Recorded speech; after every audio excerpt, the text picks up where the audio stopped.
Olá, queridos irmãos. Meu nome é Hugo Hanashiro, sou aluno aqui do seminário, membro da Igreja Metodista Livre da Saúde, aqui em São Paulo.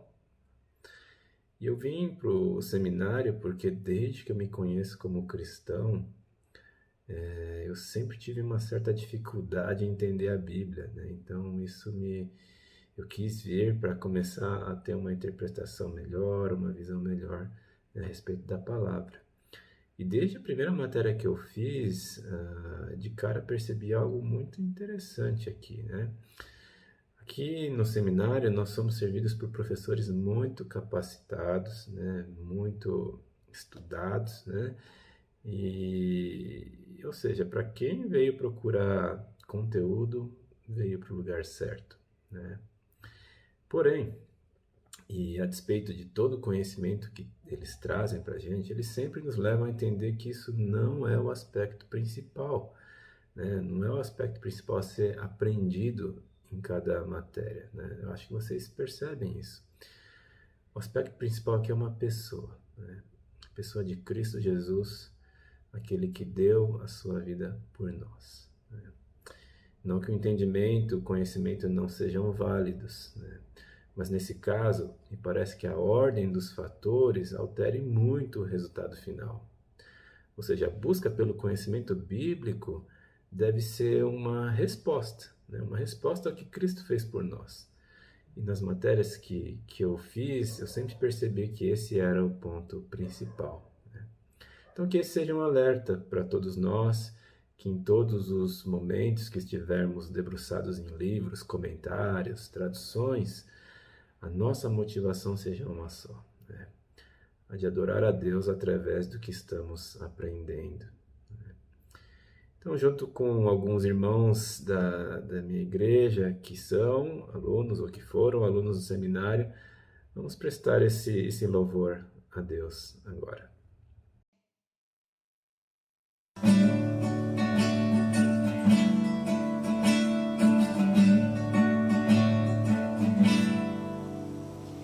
A glória pertence ao Senhor, que é digno de todo louvor.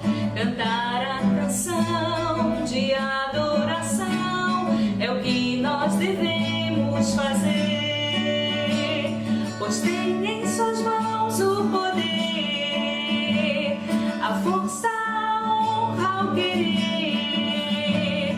Louvemos então com o coração, louvar é a nossa expressão, pois reina em toda a terra e traz sobre nós sua paz. O Espírito Santo derrama unção para sermos de fato cristãos. A glória pertence a Cristo, digno de todo louvor, que cresça em nós o seu grande amor. Louvemos ao nosso Senhor, que cresça em nós o seu grande amor. Louvemos ao nosso Senhor.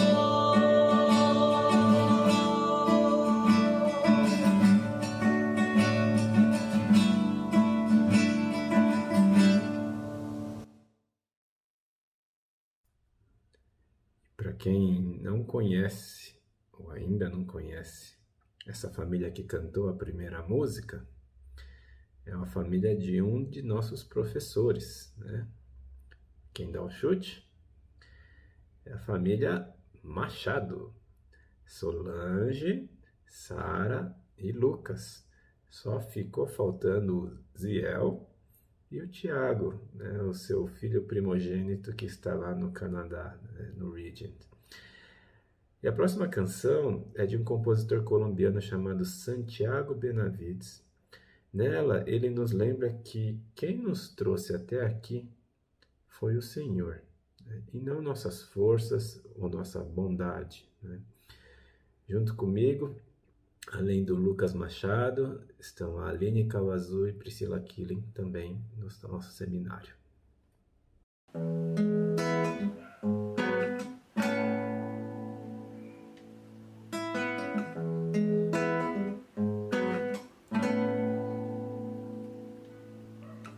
nos tens trazido até aqui, e não nossas forças ou nossa bondade. Tu nos tens trazido até aqui, por isso toda a glória e a gratidão, por isso toda a honra a ti. Pois quem além de ti tem sido refúgio, e quem além de ti nos dá de beber, e quem além de ti tem sido sustento quando tudo se acabar. Somente o Senhor que para sempre é fiel.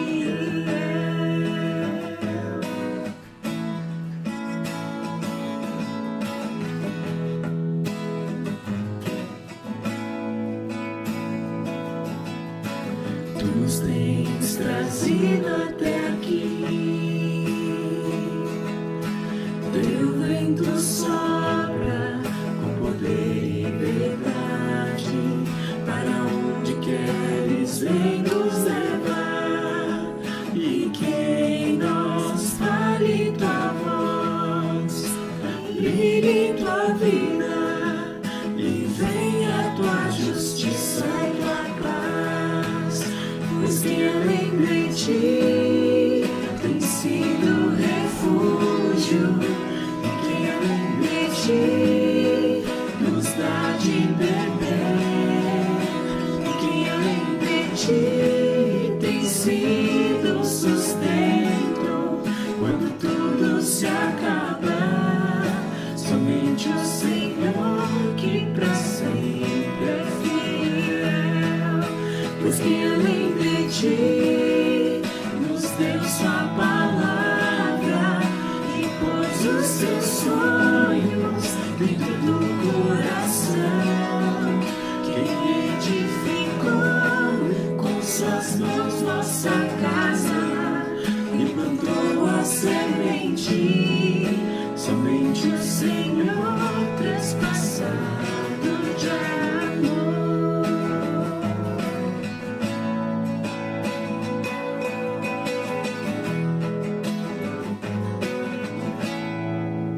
Quem edificou com suas mãos nossa casa e plantou a semente,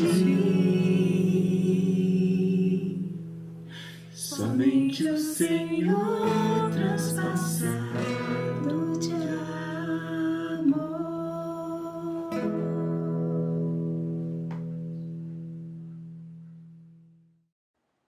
Irmãos, graça e paz. Eu quero hoje trazer uma reflexão a partir do livro de Tiago. Tiago 1, versículos 1 a 8. E eu farei a leitura na NVT. Eu, Tiago, escravo de Deus e do Senhor Jesus Cristo, envio esta carta às 12 tribos espalhadas pelo mundo. Saudações.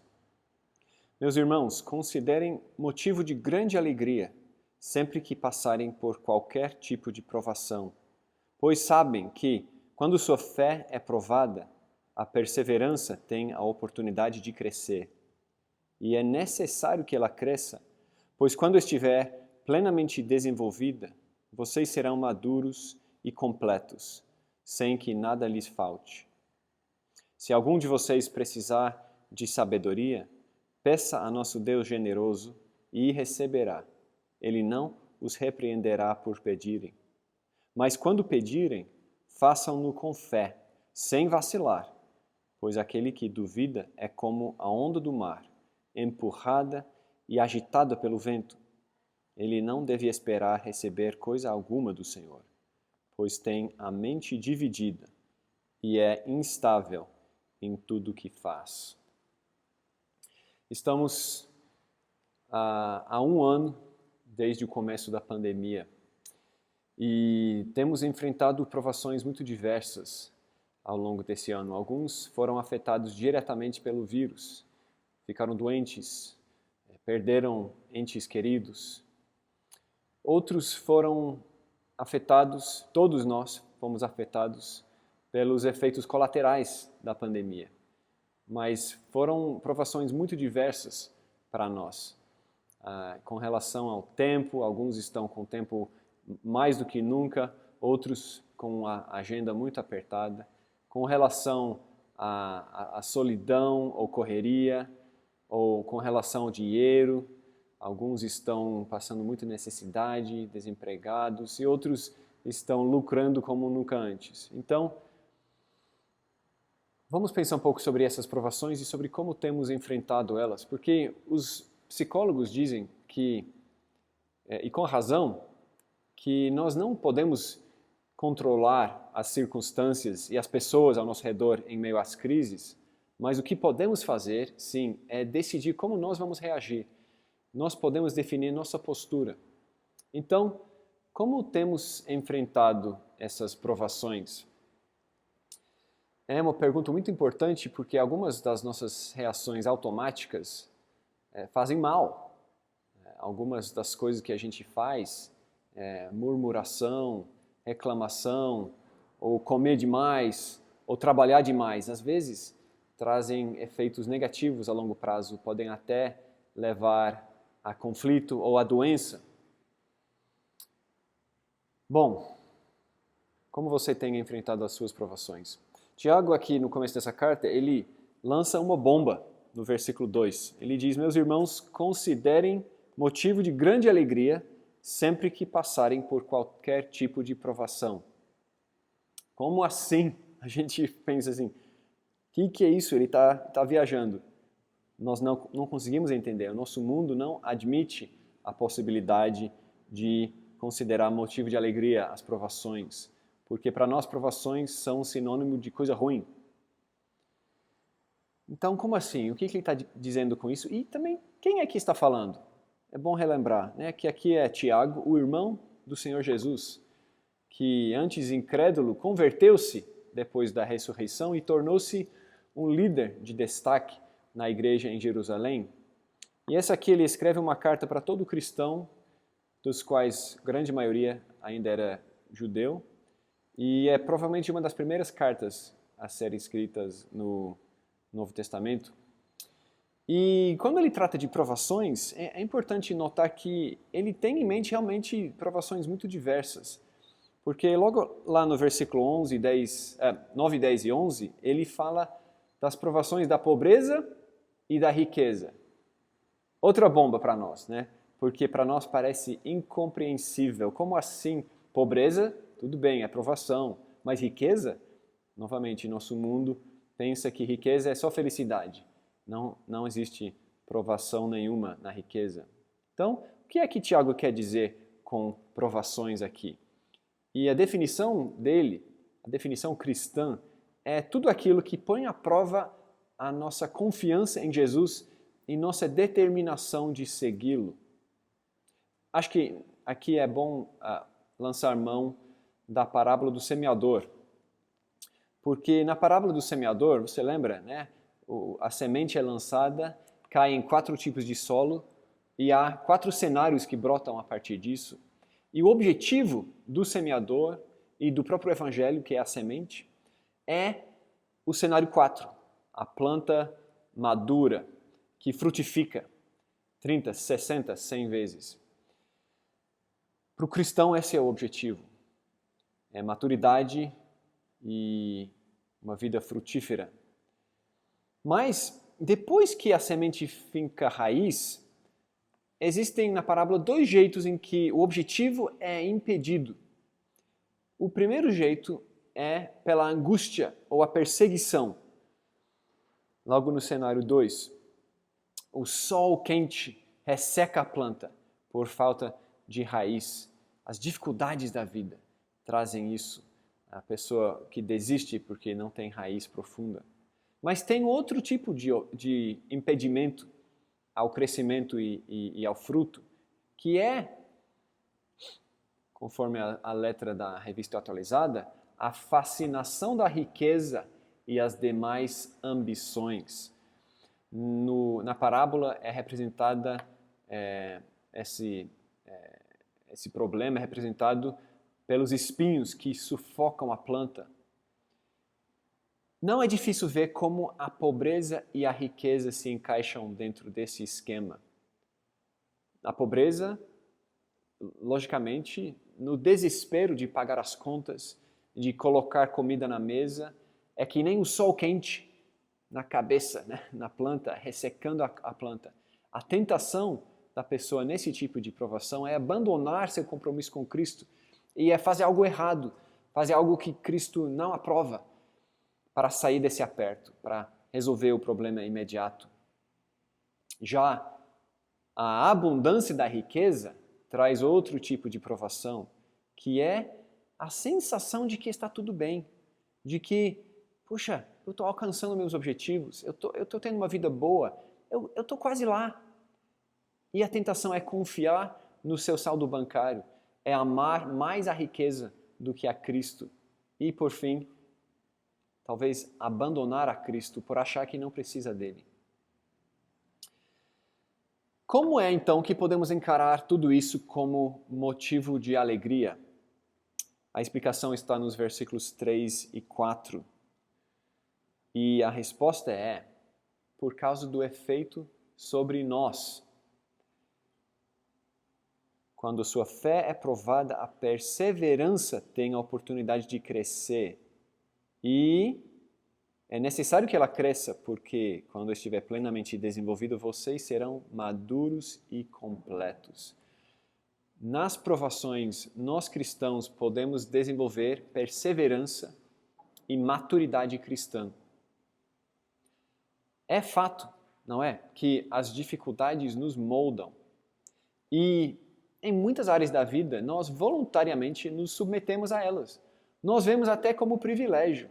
Por exemplo, o estudante que quer cursar medicina faz cursinho por 3 anos, rala muito, mas passa na faculdade pública. E depois tem mais 7 anos, mais vários anos de noites em claro, tentando estudar, passar nas provas, depois longos plantões, e tudo isso é visto como privilégio, não? E aí, por fim, vem o diploma e o reconhecimento de que agora você é um médico, você é uma médica, e todos os benefícios que isso pode trazer para uma pessoa também.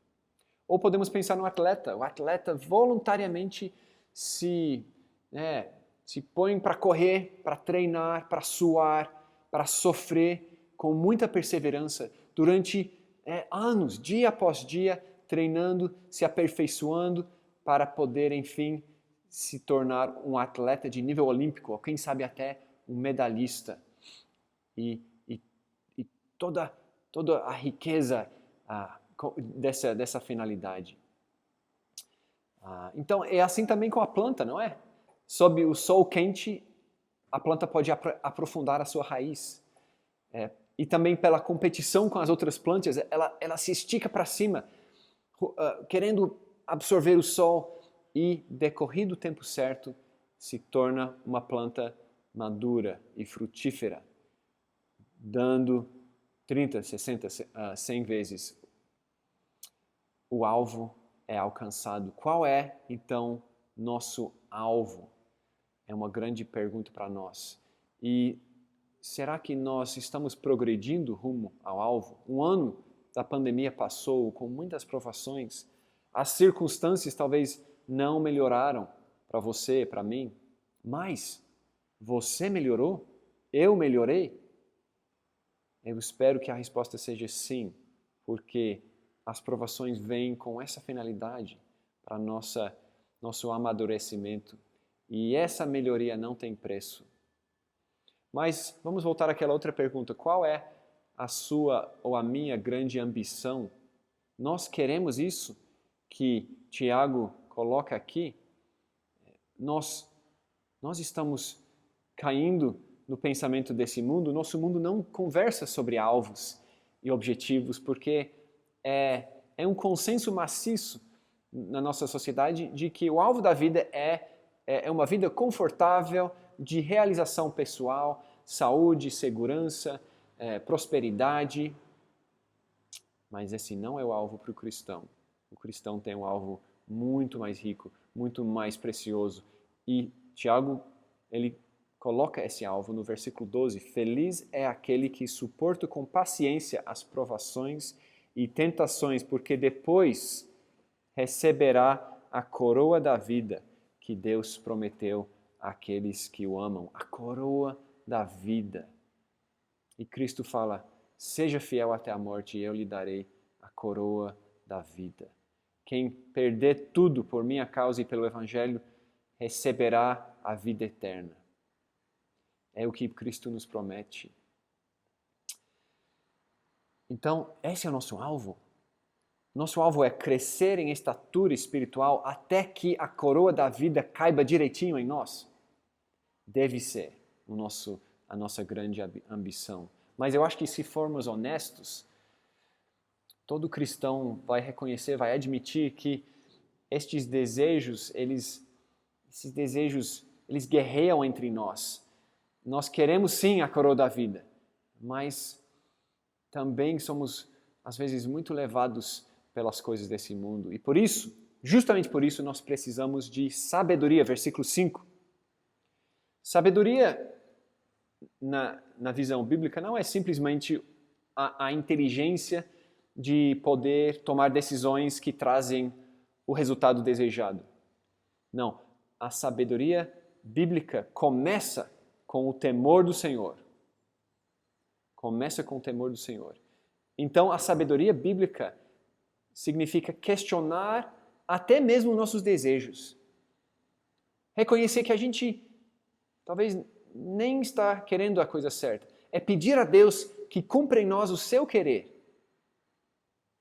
Então, pedir sabedoria significa, em meio à provação, nós não chutamos o pau da barraca. Nós não desistimos. Nós, muito menos, insistimos que as circunstâncias têm que mudar. Mas perguntamos, quais são os pecados em mim que precisam mudar? Quais são os pecados em mim que essa provação está revelando? Senhor, ensina-me o caminho de Cristo nessa nova realidade, nessas dificuldades que estou enfrentando. Isso é sabedoria. E precisamos muito, porque é muito difícil discernir o caminho do discipulado cristão e é muito difícil abraçar o caminho de Cristo e da cruz.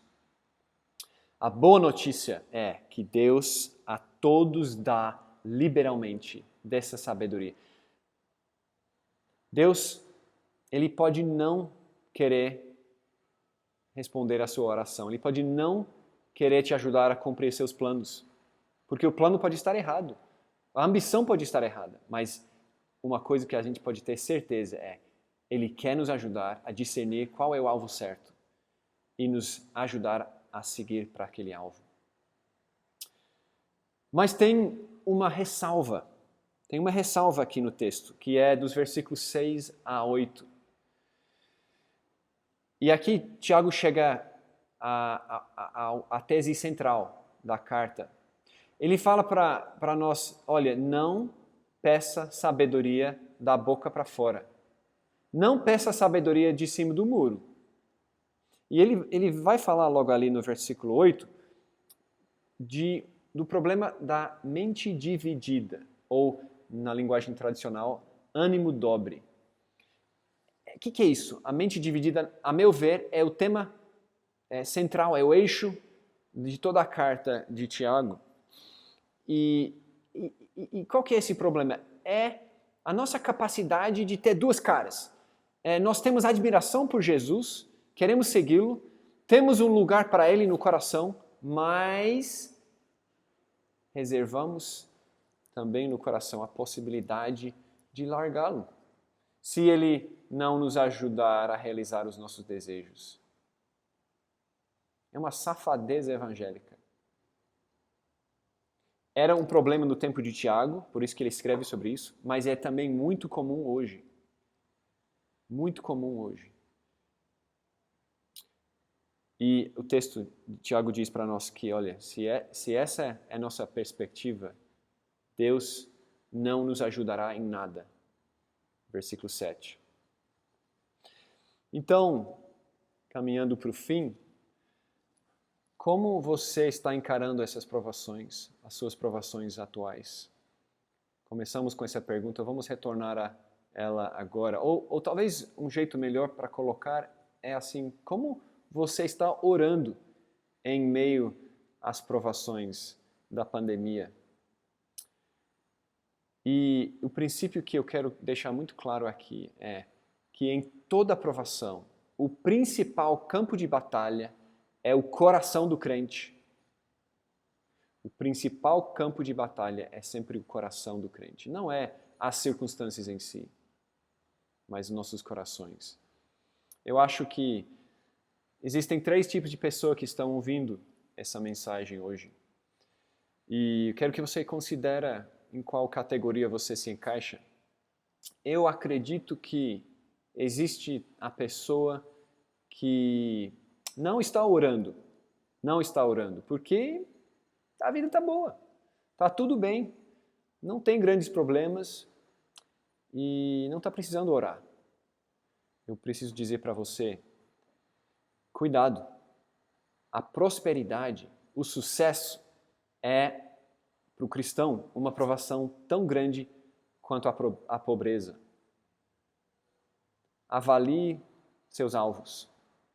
O segundo tipo de pessoa é a pessoa que está orando, talvez esteja até mesmo pedindo sabedoria, mas está orando de cima do muro.